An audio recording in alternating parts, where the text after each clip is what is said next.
नमस्कार, RN TV national में आपका स्वागत है और मैं हूं आपके साथ सुमन पाल।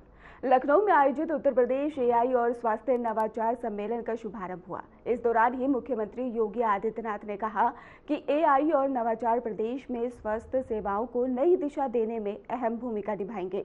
उन्होंने डिजिटल तकनीक और के उपयोग से ही मरीजों को बेहतर, तेज और पारदर्शी स्वास्थ्य सेवाएं उपलब्ध कराने पर भी जोर दिया है। देखेंगे,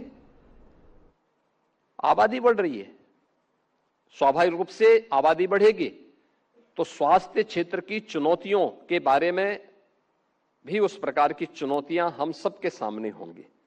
और उन स्थितियों में उत्तर प्रदेश जैसे राज्य में, जो देश की आबादी का सबसे बड़ा राज्य है, 25 करोड़ की आबादी जिस राज्य में निवास करती है, उस राज्य के बारे में पिछले 8-8.5 वर्ष के अंदर जो परिवर्तन देखने को मिले हैं। ये डबल इंजन की सरकार ने नीति स्पष्ट है, उन नीतियों को लागू करने के लिए दृढ़ इच्छा शक्ति है और उस साफ नियत के साथ जब हम लोग आगे बढ़ते हैं तो एक संवेदनशील, समयबद्ध और जवाबदेह और तकनीक पर आधारित स्वास्थ्य मॉडल आज काफी हद तक हम देने में उत्तर प्रदेश के अंदर सफल हुए हैं। अभी जब हमारे डिप्टी सीएम कह रहे थे, ब्रजेश पाठक जी यहां पे कह रहे थे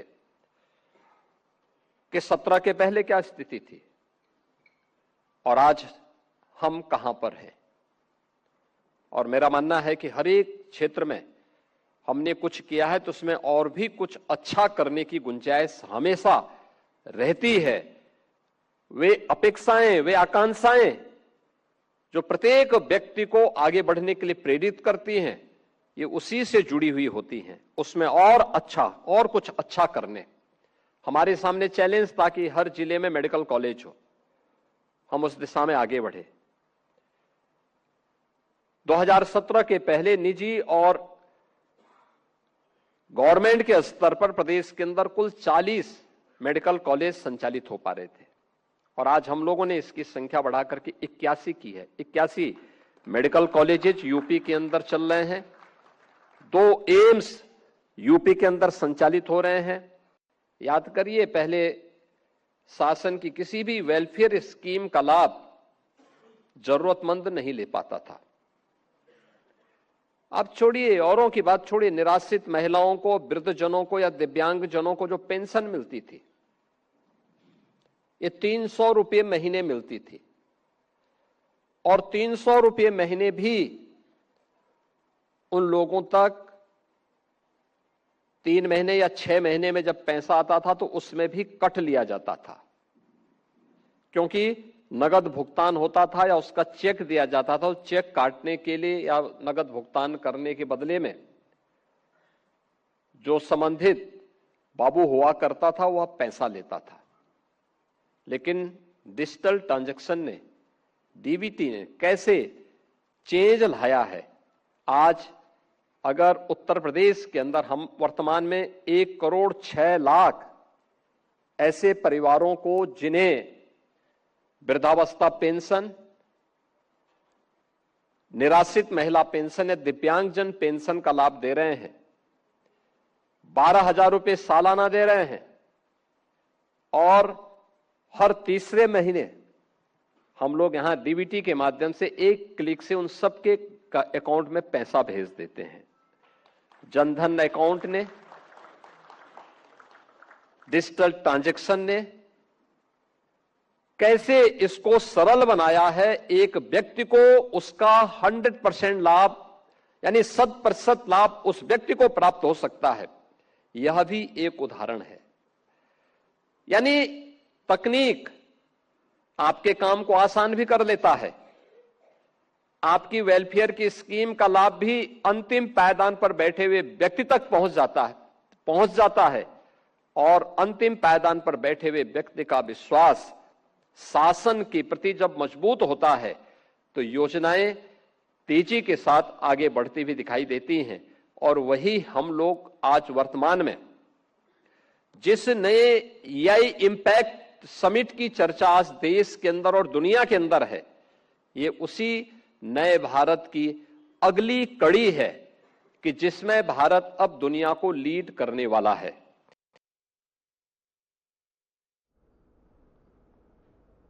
लखनऊ में राष्ट्रीय युवा दिवस के अवसर पर आयोजित कार्यक्रम में मुख्यमंत्री योगी आदित्यनाथ और उप मुख्यमंत्री ब्रजेश पाठक विशेष रूप से मौजूद रहे। इस मौके पर ही युवाओं को प्रेरित करते हुए ही उन्होंने कई बातें कही। चलिए सुनते हैं उन्होंने क्या कुछ कहा।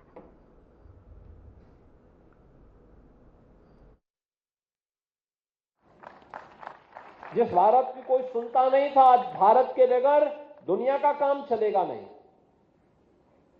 ये है हमारी नई ताकत, यही है भारत की सामर्थ्य। अब जब मोदी जी बोलते हैं तो दुनिया सुनती है, दुनिया उसका अनुसरण करती है। आपने देखा होगा अभी दुनिया के अंदर जो उथल पुथल मची हुई है, इसमें से हर देश की ओर से आवाज आ रही है कि मोदी जी आप कुछ करिए, मोदी जी आप कुछ करिए। ये भारत की सामर्थ्य के प्रति दुनिया का विश्वास है और उस विश्वास के प्रतीक आप सब हैं। भारत का ये युवा शक्ति है और इसीलिए इस युवा शक्ति से हम सबको विकसित भारत 2047 के लिए यानी 2047 के इस अभियान के साथ जुड़ने का हमारा एक नया आह्वान होगा। आज मुझे प्रसन्नता है कि यहां पर मैं देख रहा था कि इस अवसर पर युवक मंगल दल और महिला मंगल दल को, जिन्होंने अपने अपने क्षेत्र में अच्छा कार्य किया, राज्य स्तरीय स्वामी विवेकानंद यूथ पुरस्कार भी से सम्मान यहां पे सम्मानित किया गया। देखिए, मैं आज प्रदेश भर में जितने भी युवक मंगल दल और महिला मंगल दल हैं उनसे दो अपेक्षाएं करूंगा। एक, आपको स्पोर्ट्स किट उपलब्ध करवाई गई है। हमारा प्रयास है कि हर ग्राम पंचायत में खेल का मैदान हो। हमारा प्रयास है कि हर विकास खंड में एक मिनी स्टेडियम बने और हमारा प्रयास है हर जिले में एक बड़ा स्टेडियम बने।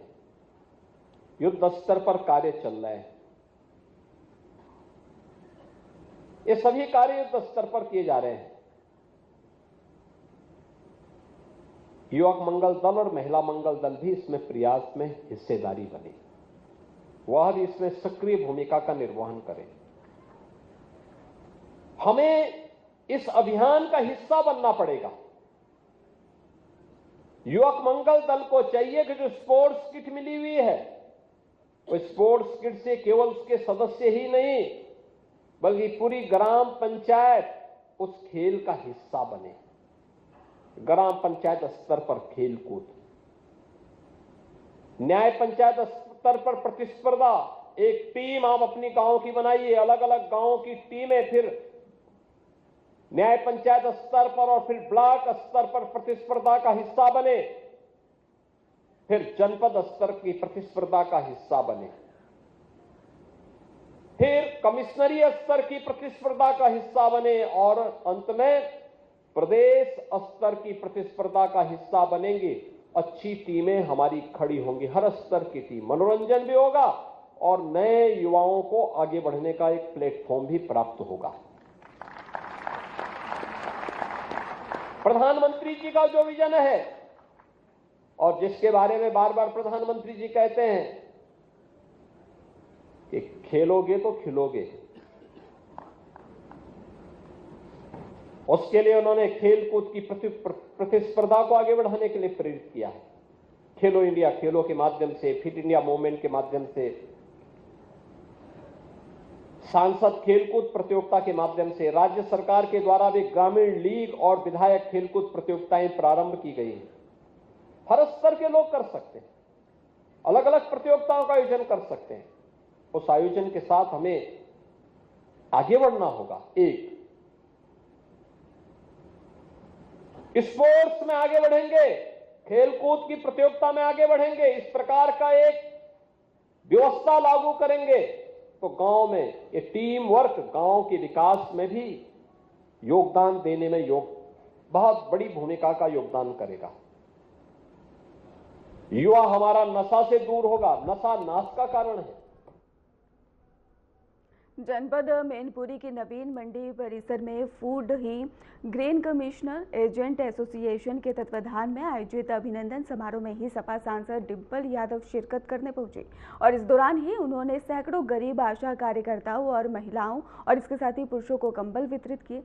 कार्यक्रम के दौरान ही डिंपल यादव ने नवीन मंडी के ही बदहाल स्थिति पर नाराजगी जताते हुए प्रदेश सरकार पर जमकर हमला बोला और उन्होंने कहा कि भारतीय जनता पार्टी की सरकार किसान विरोधी है और इसी वजह से मंडियों की ही हालत सुधर नहीं पा रही है। उन्होंने याद दिलाया कि समाजवादी पार्टी के कार्यकाल में ही मैनपुरी की नवीन मंडी का 200 करोड़ रुपए का जीर्णोद्धार कराया गया था, लेकिन उसके बाद से ही मंडी के विकास पर ध्यान नहीं दिया गया।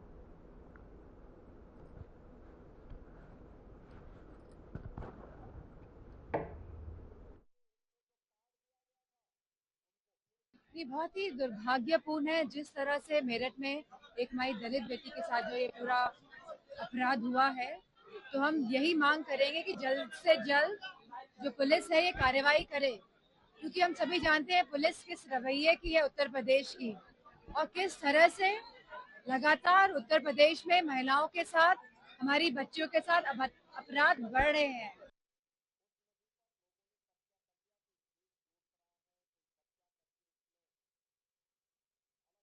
लखीमपुर खीरी जिले के फुलबेहड़ कोतवाली क्षेत्र के ही सुरजीपुरवा गांव में धर्मांतरण को लेकर एक गंभीर मामला सामने आया। स्थानीय हिंदू संगठनों ने आरोप लगाया है कि गांव के एक घर में करीब 70 लोगों को इकट्ठा कर सामूहिक धर्मांतरण कराया जा रहा था। सोशल मीडिया पर वायरल हुए वीडियो ने पूरे इलाके में हड़कंप मचा दिया है।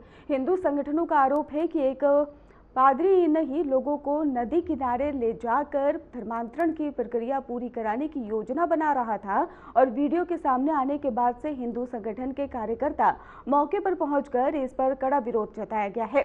सूचना मिलते ही पुलिस टीम मौके पर पहुंची और स्थिति को नियंत्रित किया।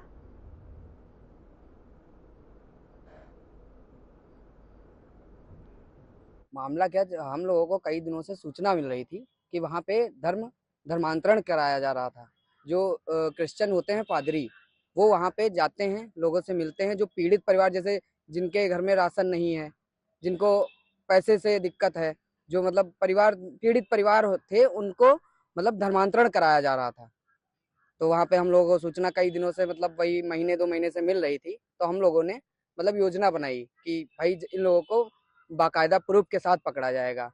तो वहाँ पे जाके फिर हम और हमारे राम भैया सब लोग पहुंच गए, कुछ कार्यकर्ता हमारे साथ थे।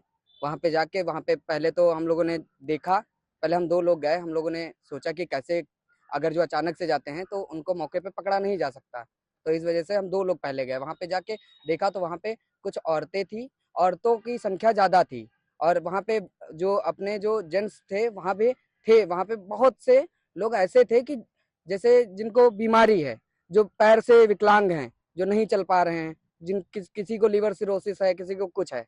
तो उस तरीके के लोग वहाँ जमीन में बढ़िया बाकायदा पल्ली बिछाए हुए लेटे थे कमरे के अंदर।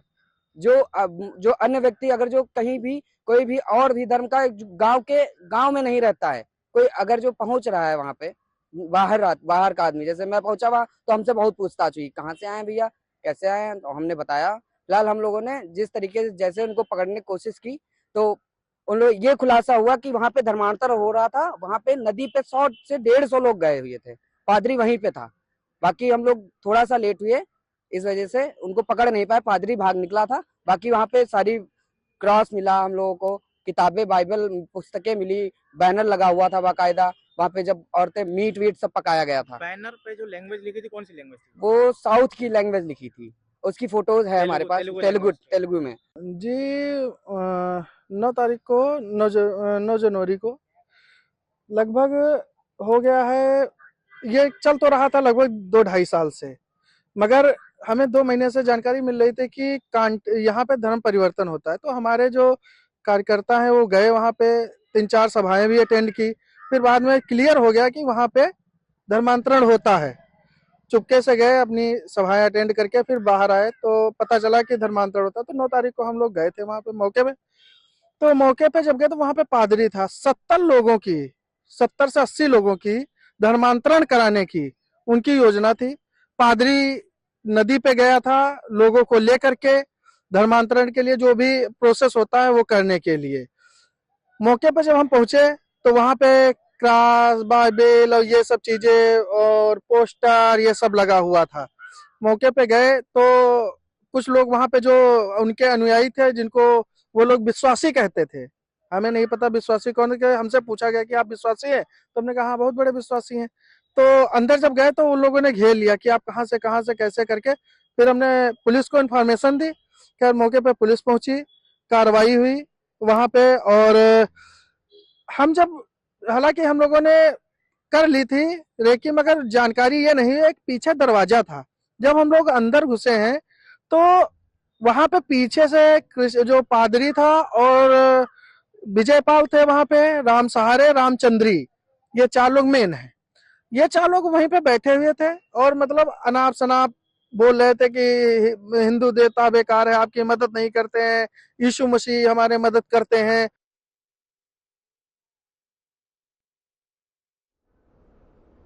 संभल जिले में सरकारी जमीन से अवैध कब्जे हटाने के अभियान के तहत प्रशासन ने सख्त बुलडोजर कार्रवाई की। थाना हजरत नगर गढ़ी क्षेत्र की नगर पंचायत सिरसी के मोहल्ला शकी करबला रोड पर मौजूद खाद गड्ढे और ग्राम समाज की आरक्षित भूमि से अतिक्रमण हटाया गया। तो वहीं पर दूसरी ओर वाराणसी के ही दाल मंडी इलाके में ही सड़क चौड़ीकरण प्रोजेक्ट के तहत तोड़फोड़ अभियान भी चलाया जा रहा है। साथ ही आपको बता दें कि देवरिया में भी अवैध कब्जे के खिलाफ कार्रवाई लगातार जारी है।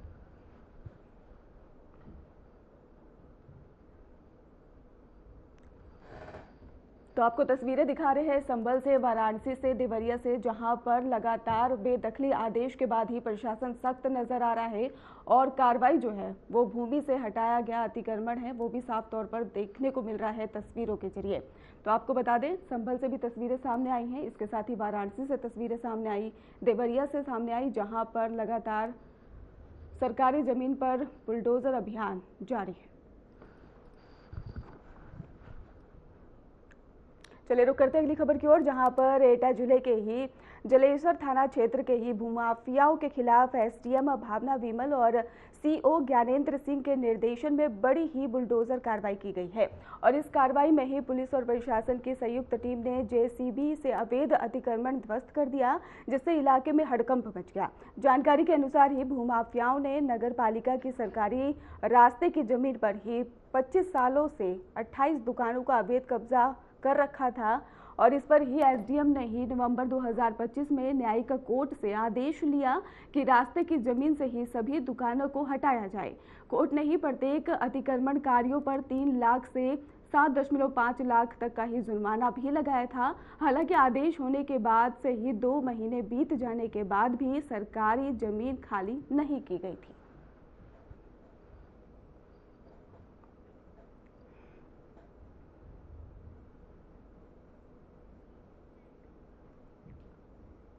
नोएडा प्राधिकरण में कार्य में लापरवाही के मामले में बड़ी प्रशासनिक कार्रवाई की गई है। वर्क सर्कल 6 के प्रबंधक अब्दुल शाहिद के काम में ही गंभीर लापरवाही पाए जाने पर उन्हें कारण बताओ नोटिस भी जारी करते हुए ही कार्य से रोक दिया गया है।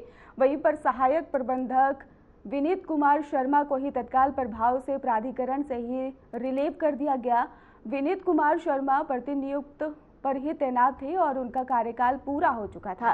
दूसरी ओर अवैध अतिक्रमण को लेकर ही अभी भी लोगों में डर न होने के सवाल पर जब नोएडा प्राधिकरण के सीईओ लोकेश एम से बातचीत की गई तो उन्होंने साफ कहा कि जिन लोगों ने प्राधिकरण की कार्रवाई को ही नजरअंदाज किया है उनके खिलाफ अब कड़े कदम उठाने की तैयारी की जा रही है। उन्होंने कहा कि गौतम बुद्ध नगर में अवैध अतिक्रमण पर सख्ती से रोक लगाने का अभियान जल्द तेज किया जाएगा।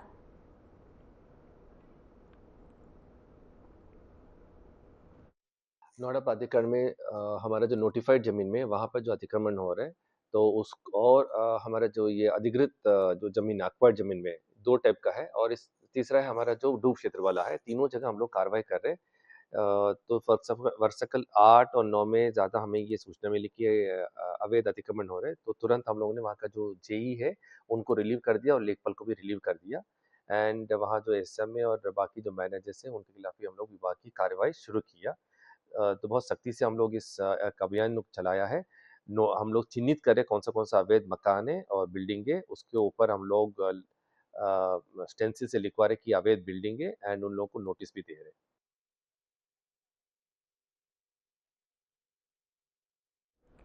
बस्ती जनपद में इंसानियत को झकझोर देने वाली हैवानियत सामने आई है। रुधौली थाना क्षेत्र के मुगरहा चौराहे पर ही एक शख्स ने 12 बेजुबान कुत्तों के बच्चों को बेरहमी से पीट कर मार डाला और इस दर्दनाक घटना से इलाके में सनसनी फैल गई।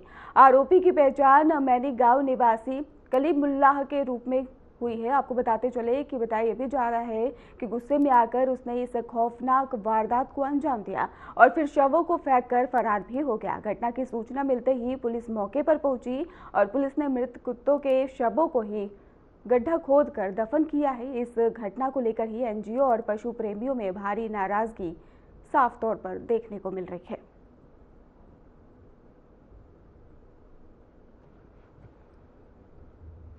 एटा जनपद के थाना जेथरा क्षेत्र में मौजूद गांव गड़ी सुहागपुर में ही एक दिल दहला देने वाली वारदात सामने आई है। बताया जा रहा है कि एक युवक अपनी प्रेमिका से मिलने उसके घर पहुंचा था और इसी दौरान परिजनों ने दोनों को ही आपत्तिजनक स्थिति में देख लिया। इससे गुस्साए परिजनों ने धारदार हथियार से ही युवक पर ताबड़तोड़ हमला कर दिया और उसकी मौके पर ही निर्मम हत्या कर दी गई है। घटना के बाद से प्रेमिका की हत्या किए जाने की पुष्टि भी हुई है। दोहरे हत्याकांड से ही इलाके में सनसनी फैल गई है। सूचना मिलते ही पुलिस मौके पर पहुंची और दोनों शवों को कब्जे में लेकर पोस्टमार्टम के लिए भी भेज दिया गया है। घटना की गंभीरता को देखते हुए ही वरिष्ठ पुलिस अधीक्षक श्याम नारायण सिंह ही मेडिकल कॉलेज पहुंचे, जहां उन्होंने प्रेमी के शव का बारीकी से निरीक्षण किया। अधिकारियों को सख्त दिशा निर्देश भी दिए।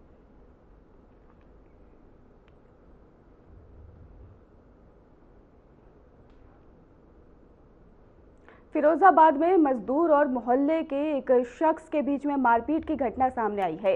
ये विवाद थाना उत्तर जैन नगर खेड़ा के अंतर्गत दर्ज किया गया। घटना का वीडियो सोशल मीडिया पर वायरल हो गया है, जिसमें मारपीट का पूरा मामला स्पष्ट दिखाई दे रहा है। स्थानीय लोग और पड़ोसी इस घटना की निंदा कर रहे हैं। पुलिस ने ये मामले की जांच शुरू कर दी है और दोनों पक्ष के बयान भी दर्ज किए जा रहे हैं। प्रशासन ने कहा है कि किसी भी तरह की हिंसा को बर्दाश्त नहीं किया जाएगा और जिम्मेदारों के खिलाफ कार्रवाई की जाएगी। तो फिरोजाबाद से आपको खबर बता रहे हैं, जहां पर मजदूर और मोहल्ले के शख्स में ये वीडियो में झगड़ा साफ तौर पर देखा जा रहा है, जिसका अब सोशल मीडिया पर वीडियो वायरल भी होने लगा है। जैन नगर खेड़ा का ये मामला बताया गया है और हिंसा के खिलाफ कार्रवाई का भी अब ऐलान कर दिया गया है। तो सोशल मीडिया पर ये लड़ाई का वीडियो जो है आपसी, वो लगातार वायरल हो रहा है और लोग अपनी अपनी प्रतिक्रियाएं इस पर देते नजर आ रहे हैं। फिलहाल आपको बता दें कि पुलिस ने मामला दर्ज कर लिया है और आगे की कार्रवाई का भी आश्वासन दिया है। फिलहाल खास बुलेटिन में बस इतना ही। आप देखते रहिए RNTV नेशनल।